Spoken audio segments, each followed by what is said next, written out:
Di era digital yang serba instan, perkembangan teknologi tidak hanya menyentuh ranah industri, kesehatan, atau pendidikan, tetapi juga merambah dunia mainan. Salah satu inovasi yang kini sedang hangat dibicarakan adalah boneka bayi realistis yang menyerupai bayi manusia hingga 99%. Boneka ini sering disebut dengan nama Reborn Doll atau Real Life Baby Doll, dan dijual secara bebas di berbagai platform online dengan harga bervariasi, mulai dari ratusan ribu hingga puluhan juta rupiah. Fenomena ini menuai berbagai respons dari masyarakat. Sebagian memuji keindahan dan detail realistisnya, sementara yang lain merasa terganggu, bahkan mencemaskan potensi efek psikologis serta etika di balik penggunaannya. Maka muncullah pertanyaan besar, apakah penjualan dan penggunaan boneka bayi realistis ini merupakan inovasi kreatif, atau justru membuka kotak Pandora baru dalam norma sosial dan psikologis kita? Sejarah dan asal-usul boneka Reborn. Boneka Reborn pertama kali muncul pada awal tahun 1990-an di Amerika Serikat. Pada mulanya, ini adalah hasil kreativitas para seniman boneka yang ingin memberikan sentuhan lebih nyata pada karya mereka. Mereka mengubah boneka biasa menjadi menyerupai bayi sungguhan, lengkap dengan urat halus, rambut asli, bahkan aroma bayi. Seiring waktu, komunitas pembuat dan penggemar boneka Reborn berkembang, bahkan menjadi pasar tersendiri. Tidak sedikit kolektor yang rela mengeluarkan uang besar demi memiliki boneka dengan kualitas ultra realistis. Beberapa bahkan menamainya, memakaikan pakaian khusus, dan menempatkannya di kereta bayi sungguhan. Teknologi di balik realisme boneka. Boneka bayi realistis 99% ini bukan sekadar mainan biasa. Mereka dibuat dengan teknologi canggih dan material khusus seperti silikon medis grade tinggi, memberi kesan kulit bayi yang lentur dan empuk saat disentuh, routing rambut manual, helai demi helai rambut ditanam secara manual agar terlihat alami, blushing dan detailing. Teknik lukis khusus digunakan untuk membuat urat halus, noda kulit, bahkan lipatan pada telapak kaki dan tangan. Sensor gerak dan suara. Opsional beberapa boneka dapat mengeluarkan suara tangisan, menggerakkan tangan dan mata, bahkan bernapas secara simulatif. Proses pembuatan satu boneka bisa memakan waktu berminggu-minggu, bahkan berbulan-bulan. Tak heran, harga boneka tersebut bisa sangat tinggi. Kontroversi sosial yang muncul. Seiring popularitas boneka bayi realistis meningkat, kontroversi pun mulai bermunculan. 1. Efek psikologis. Terapi atau pelarian. Beberapa orang tua yang kehilangan bayi akibat keguguran atau kematian mendadak mengaku merasa terhibur dengan memiliki boneka ini. Mereka memperlakukan boneka seperti anak sungguhan, memberi nama, membelikan pakaian, bahkan mengajaknya jalan-jalan. Namun, para psikolog memperingatkan bahwa terlalu mengandalkan boneka sebagai pelampiasan emosional dapat memperpanjang proses duka dan menyebabkan delusional attachment disorder, di mana seseorang tidak lagi mampu membedakan realitas dan ilusi. 2. Potensi gangguan sosial. Masyarakat umum sering terkejut atau bahkan merasa tertipu ketika melihat seseorang menggendong bayi yang ternyata boneka. Beberapa laporan menyebutkan ada kasus orang memanggil ambulans karena mengira bayi, pingsan, atau tidak bernapas, padahal itu hanya boneka Reborn. 3. Eksploitasi emosional. Ada pula tudingan bahwa penjual boneka ini secara tidak langsung mengeksploitasi kesedihan orang tua yang pernah kehilangan anak, dengan menjadikan boneka sebagai pengganti. Hal ini memunculkan pertanyaan etika. Sampai di mana batas wajar dalam memperdagangkan emosi manusia? Pandangan dari berbagai kalangan. Pendukung, seni, terapi, dan kepuasan emosional, kalangan yang mendukung boneka Reborn menyatakan bahwa ini adalah karya seni tingkat tinggi, bukan sekadar mainan, alat terapi efektif untuk penderita gangguan kecemasan, demensia, atau orang tua yang berduka, sarana edukasi bagi calon orang tua atau pelatihan bidan. Beberapa komunitas bahkan menjadikannya hobi, dengan pertukaran pengalaman, pameran, dan bahkan lomba pembuatan boneka. Penentang, ilusi yang berbahaya. Namun, tak sedikit yang mengecam, dengan alasan menciptakan ketergantungan emosi yang tidak sehat, menimbulkan kebingungan sosial, potensi digunakan untuk tujuan tidak pantas, termasuk fetishisme. Penjualan online dan isu konsumen. Platform e-commerce besar seperti Tokopedia, Shopee, dan bahkan Instagram telah menjadi tempat berkembangnya pasar boneka realistis ini. Beberapa faktor yang perlu diperhatikan. Harga dan kualitas yang bervariasi. Banyak boneka murah yang disebut realistis namun ternyata mengecewakan, menyebabkan banyak pembeli merasa tertipu. Kurangnya regulasi. Belum ada regulasi khusus mengenai klasifikasi boneka Reborn ini sebagai mainan, produk seni, atau alat terapi. Risiko penipuan. Maraknya penjual bodong yang memajang foto boneka kualitas tinggi, namun mengirim produk murahan. Etika dan hukum. Apakah legal? Hingga kini, tidak ada hukum yang secara langsung melarang penjualan atau penggunaan boneka Reborn. Namun, jika disalahgunakan untuk menipu, menimbulkan keresahan publik, atau kejahatan lainnya, maka bisa ditindak secara hukum. Perlindungan konsumen. Perlindungan konsumen menjadi penting, terutama dalam konteks penipuan produk, informasi yang menyesatkan, penyalahgunaan data jika transaksi dilakukan secara daring. Perspektif budaya dan agama. Dalam budaya Timur, boneka sering dianggap lebih dari sekadar mainan. Ada kepercayaan bahwa boneka bisa berjiwa atau dihuni makhluk halus. Tidak sedikit yang merasa ngeri melihat boneka yang sangat mirip bayi manusia. Dari sisi agama, ada pandangan yang berbeda-beda.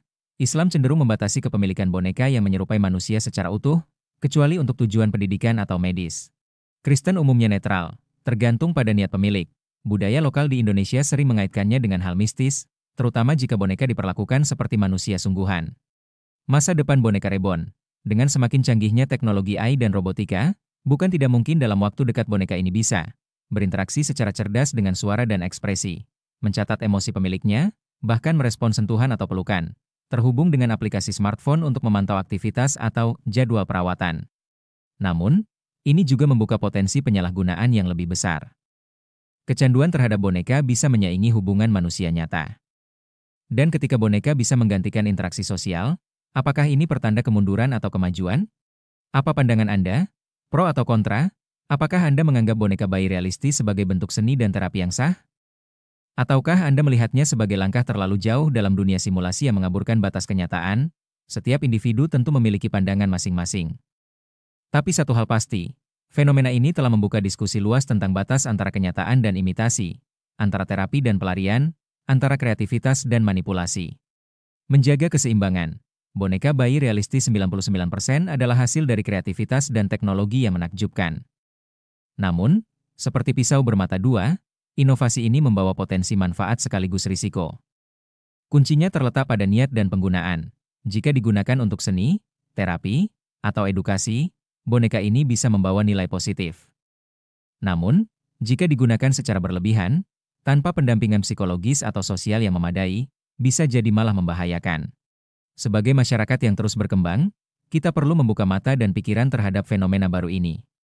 Bukan untuk menghakimi, melainkan untuk memahami, merespons, dan merumuskan batasan yang bijak.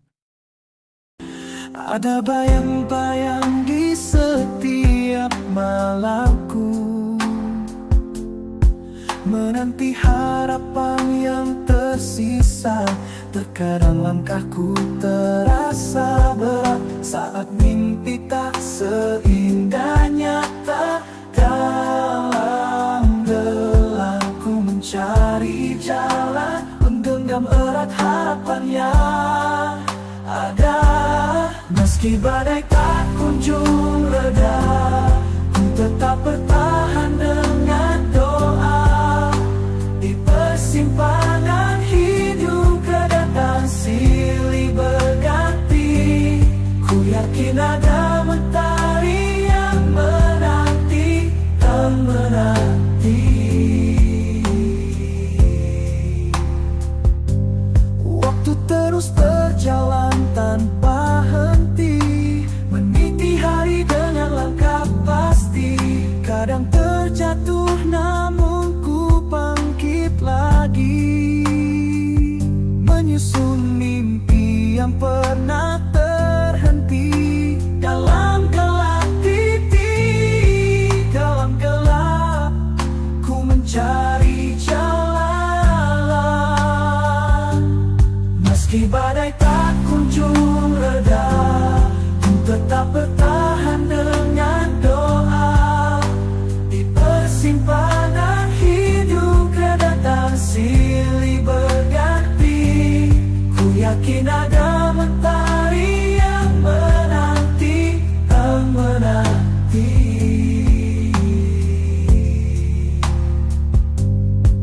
Mungkin esok tak seindah harapan, tapi ku takkan menyerah.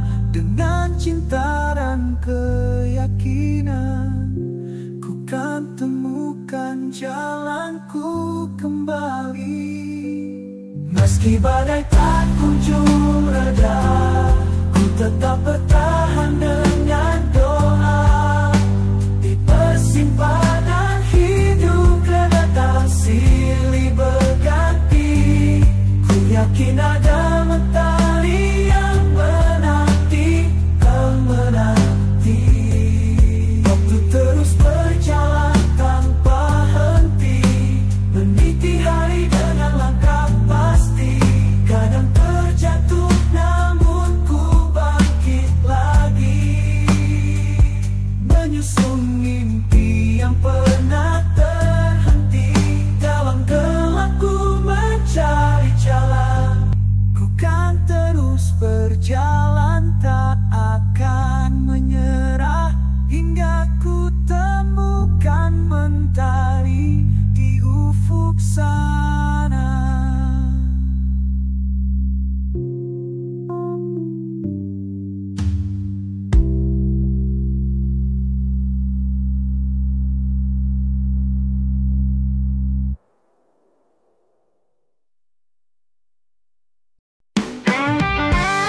Angin perubahan berhembus. Pagi ini berita datang, dunia terhenyak terpaku. PSG mengancam, startup tak mampu bertahan. Ratusan ribu mimpi hancur, siapa yang bisa bertahan? Layoff ketar-ketir, ketidakpastian di setiap sudut. Tesla, Amazon, Google, semuanya ikut terlibat. Layoff ketar-ketir, harapan di ujung tandu. 100.000 jiwa terhempas, tak ada yang tersisa. Mei membawa badai, duduk tertutup orang terhempas. Juni datang, Microsoft dan Google ikut terlibat.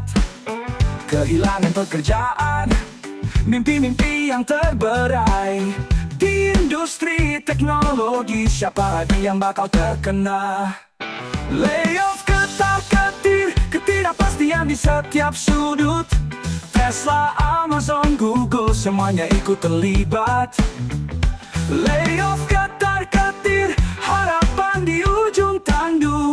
100.000 jiwa terhempas, tak ada yang tersisa. Layoff ketar-ketir, ketidakpastian di setiap sudut. Tesla, Amazon, Google, semuanya ikut terlibat. Layoff ketar-ketir, harapan di ujung tandu. 100.000 jiwa terhempas, tak ada yang tersisa. Mei membawa badai, nyuruh tertutup orang terhempas, orang terhempas. Juni datang, Mei membawa badai, Google terlibat. Kehilangan pekerjaan, mimpi-mimpi yang terberai. Di industri teknologi, siapa lagi yang bakal terkena? Layoff ketar-ketir, ketidakpastian di setiap sudut. Tesla, Amazon, Google, semuanya ikut terlibat.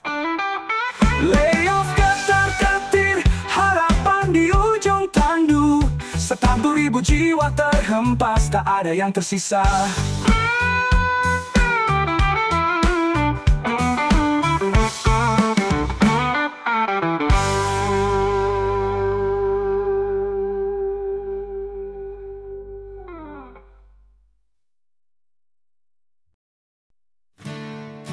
Matahari terbit di ufuk timur, menyambut hari dengan senyum mesra. Orang-orang bergegas menuju mimpi, menyulam harapan di setiap langkah. Oh, semangat pagi di kota, mengiringi langkah kita, bersama meraih mimpi, menggapai bintang di langit tinggi. Keramaian jalan, suara klakson, hidup pikuk yang penuh arti. Setiap detik adalah peluang untuk meraih cinta dan kebahagiaan.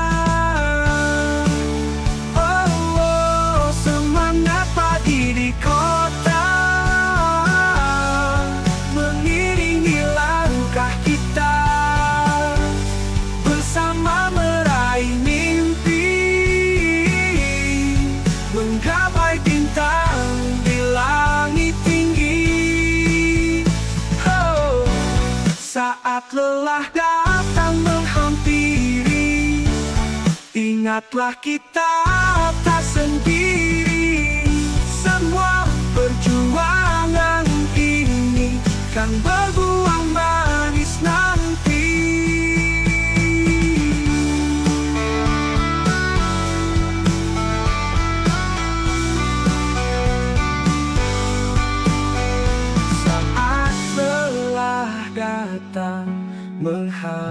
hampiri. Ingatlah kita tak sendiri, semua perjuangan ini kan berbuah manis nanti. Oh semangat pagi di kota